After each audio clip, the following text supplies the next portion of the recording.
지난주 우리는 아무리 애써도 해결되지 않는 일 앞에서 어떻게 해야 할까?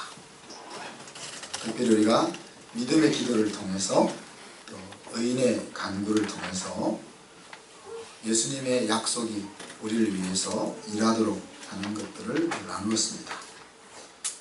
내 인생을 정말 힘들게 하는 것은 무엇일까?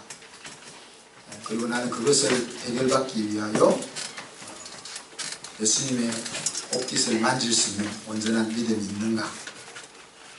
그리고 믿음이 있다면 정말 내가 그 옷깃에 손을 댈 것인가?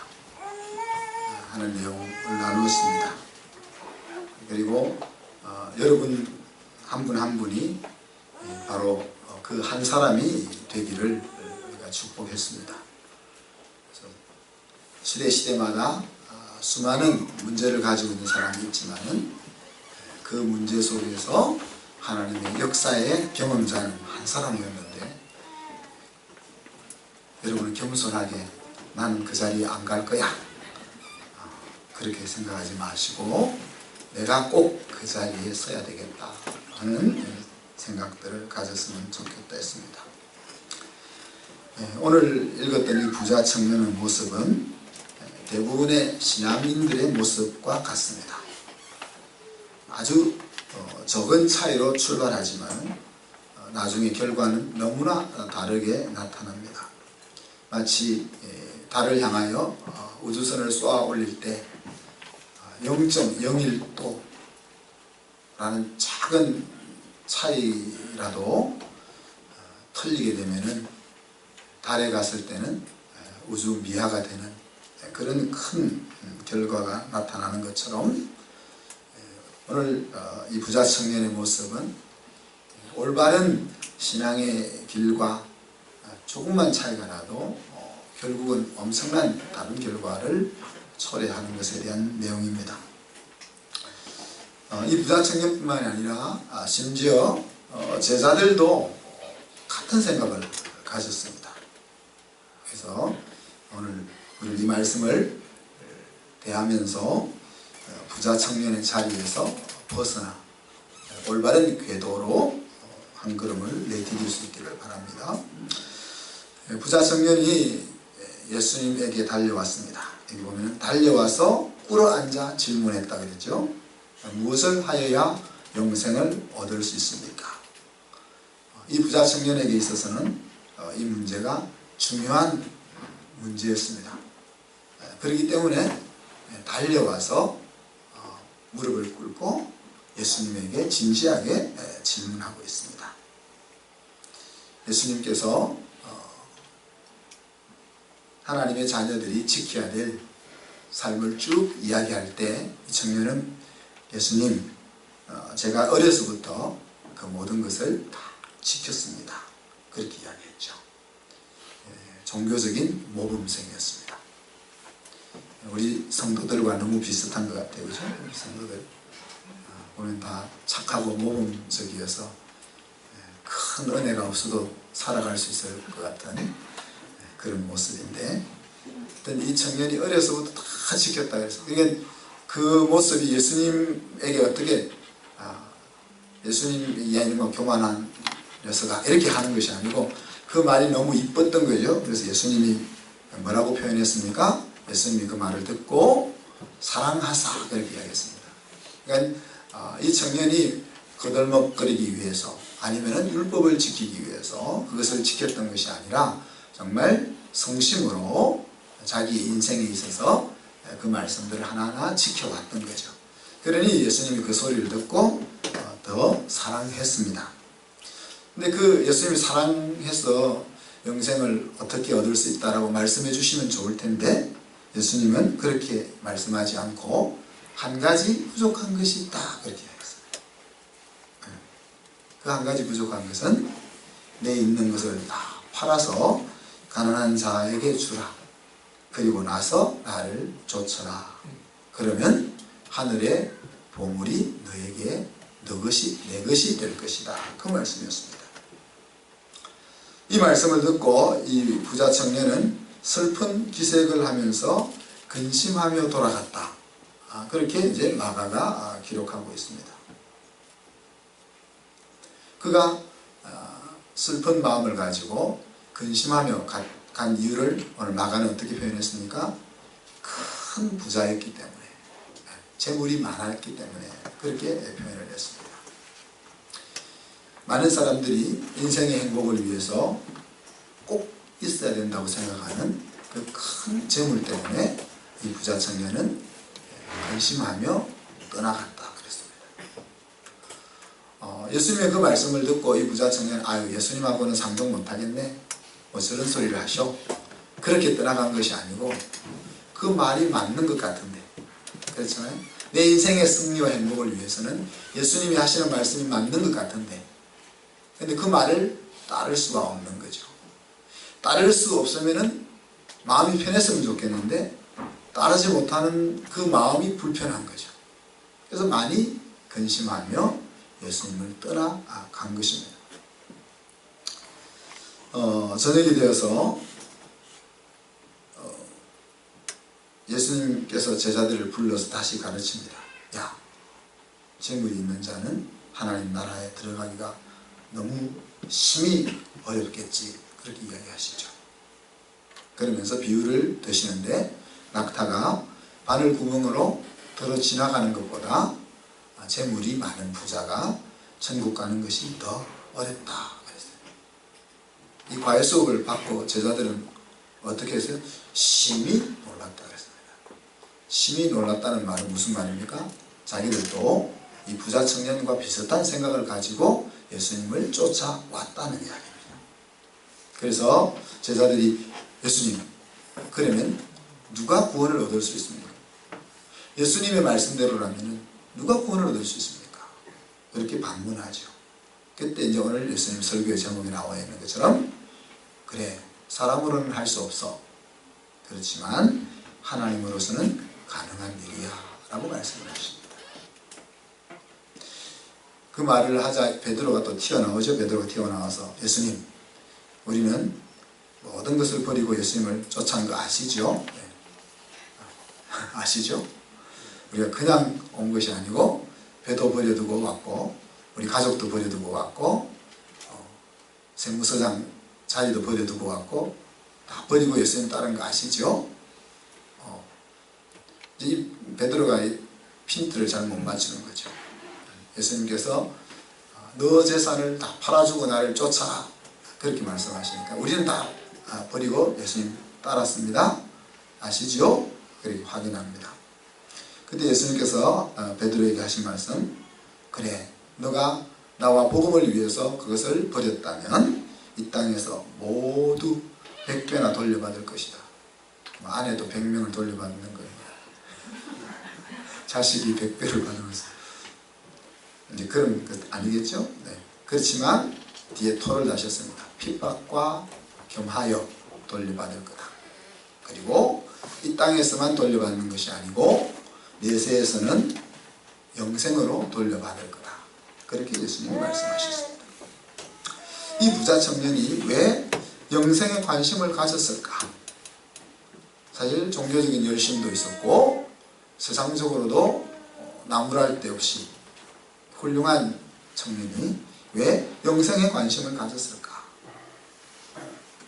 분명히 이 청년은 이제 액세서리처럼 신앙을 하나 있으면 좋은 것 같아. 그래서 영생에 대해서 예수님에게 질문하고 있지는 않은 거죠. 그의 삶은 고상하고 진지했습니다. 청년의 나이에 예수님이 말씀한 그런 것들은 고리타분하게 여기지는 때 아닙니까? 요즘 대학생들 2%가 교회 다닌다 그러는데 이 젊은이들의 마음속에는 오늘 예수님께서 야, 살인하지 마, 간음하지 마, 그런 내용들은 윤리적이고 고리타분한 그런 소리로 들릴 수 있는 거죠. 그런데 이 청년은 그렇지 않았다는 겁니다. 다시 말하면 자기 인생에 대해서 진실한 고민과 함께 어떻게 사는 것이 사람다운 삶이냐 하는 것들을 고민하며 살아왔던 것이죠. 그래서 예수님이 그 말을 듣고 그를 사랑할 정도로 그렇게 인생을 진지하게 살아왔던 것입니다. 그래서 우리도 우리의 인생이 어떠한지 한번 돌아볼 수 있었으면 좋겠어요. 예수님께서 바리새인들을 이야기할 때도 바리새인이 말하는 것, 가르치는 것은 듣지 마. 그렇지만 걔들이 하는 것보다는 더 해야 될 거야. 그렇게 말씀하셨습니다. 오늘 이 부자 청년이 근심하며 돌아갔지만 과연 우리는 적어도 이 부자 청년만큼 내 인생에 대해서 진지하게 고민하며 살아오고 있는지 하는 것들을 되짚어 볼 필요가 있습니다.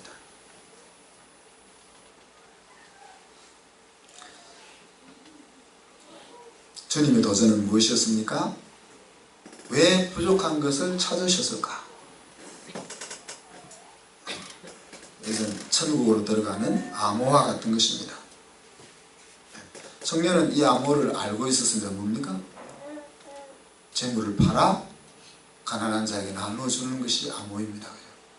그것을 그렇게 행동하면 천국에 들어갈 수 있다는 것을 그는 알고 있습니다. 그러나 그것을 행할 수가 없는 거죠. 제자들이 놀란 이유는 그들의 생각과 달랐기 때문입니다.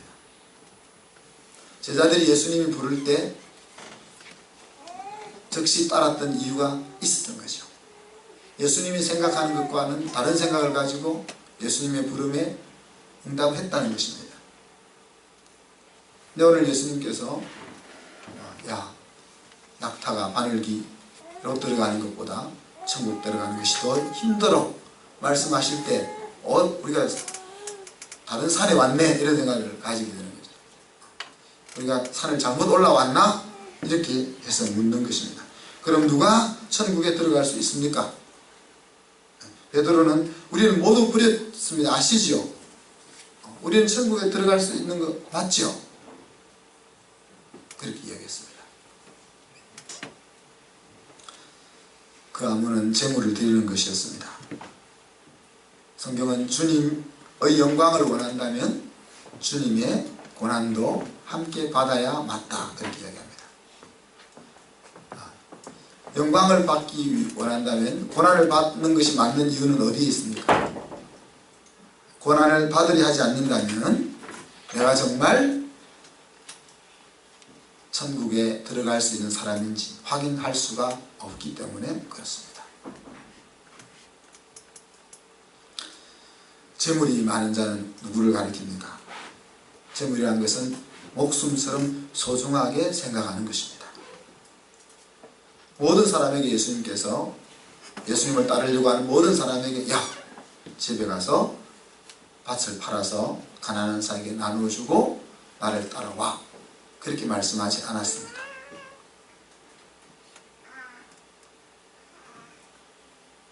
재물은 내 인생에 있어서 없었으면 안 된다고 여겨지는 것, 내가 마지막까지 놓을 수 없다고 여겨지는 것, 내가 꼭 붙잡아야 승리할 수 있다고 여겨지는 그것이 재물입니다.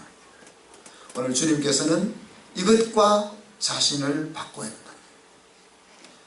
이것과 하나님 나라를 바꾸는 것이 신앙이다. 그렇게 이야기하는 것입니다. 부자가 어렵다면은 그러면 가난한 사람은 그냥 쉽게 천국에 들어갈 수 있는가? 소중히 여기는 것이 큰 사람이 버리기 어렵다면 소중히 여기는 것이 적은 사람은 그럼 쉽게 버릴 수 있는가? 오늘 예수님은 다 아니라고 얘기하십니다. 그는 사람으로는 할 수 없는 거다.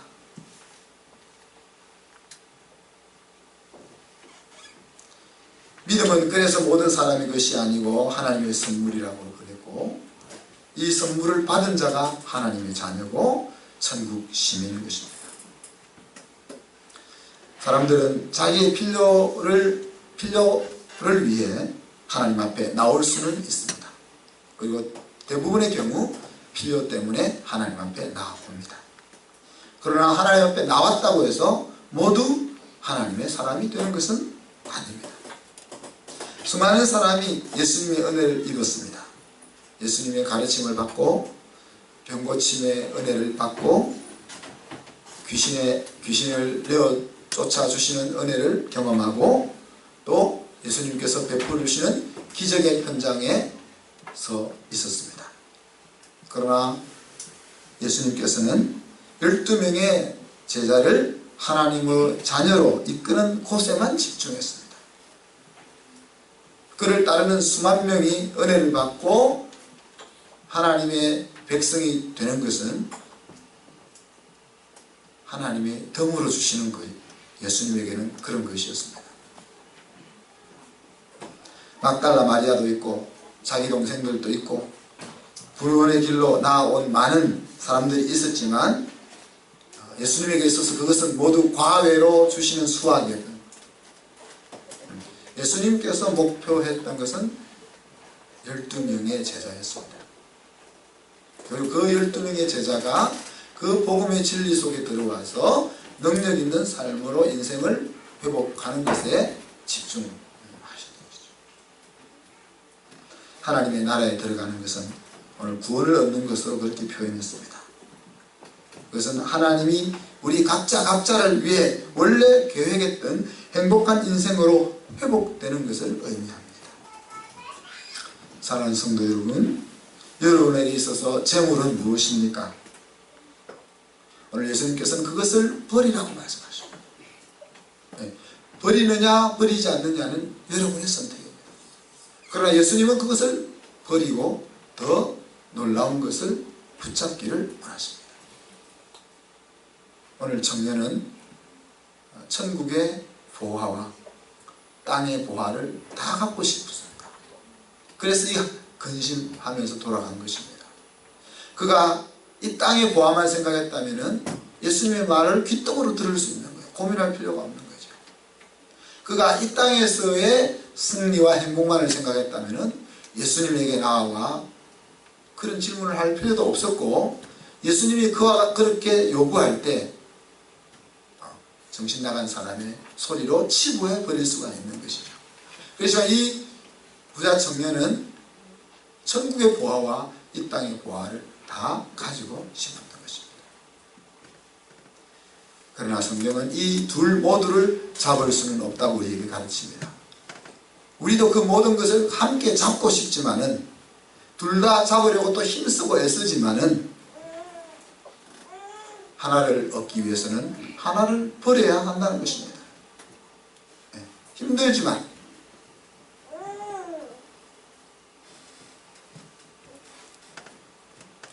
얻고자 하면 잃을 것이요 잃고자 하면 얻을 것이다. 예수님께서 그렇게 이야기했습니다. 이순신 장군도 예수님을 알았던지 명량에서 그렇게 목숨을 잃고자 하는 자는 살 것이고 잃고자 하는 자는 얻고자 하는 자, 잃지 않으려고 하는 자는 죽을 것이다.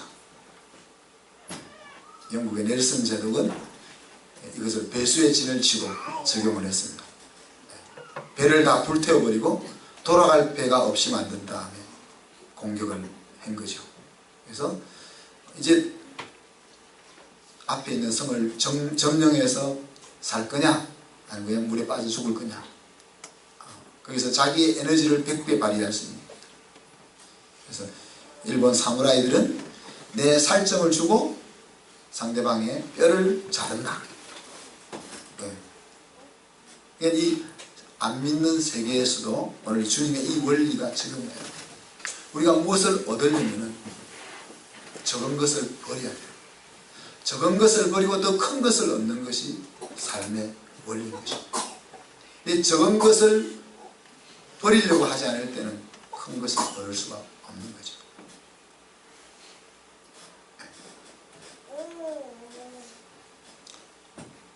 덜 귀한 것을 들여서 더 귀한 것을 취하는 것이 지혜인 것입니다. 이 땅의 보화가 귀하지만은 그것을 버리면 더 귀한 천국의 보화가 우리한테 주어지는 것입니다. 저희는 릴레이 금식 기도 중에 있습니다. 이제 5째 주로 들어가는데 이 원리를 깨우치는 은혜가 이 금식 중에 임할 수 있기를 바랍니다.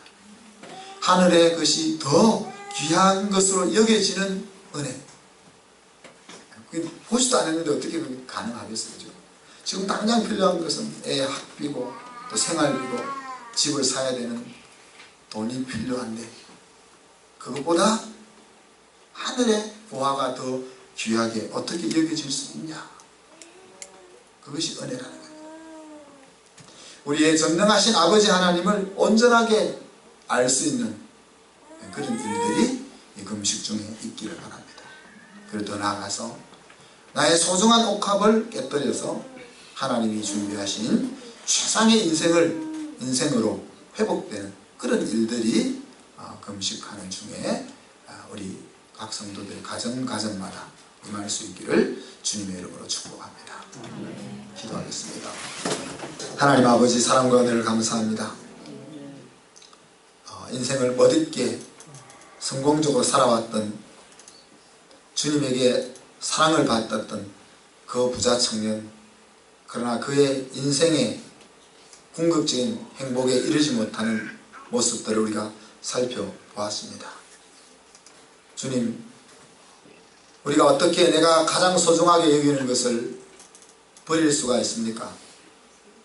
주님께서 보여주시는 것이 더 소중한 것임을 볼 수 있는 영적인 눈을 뜨게 하여 주시옵소서.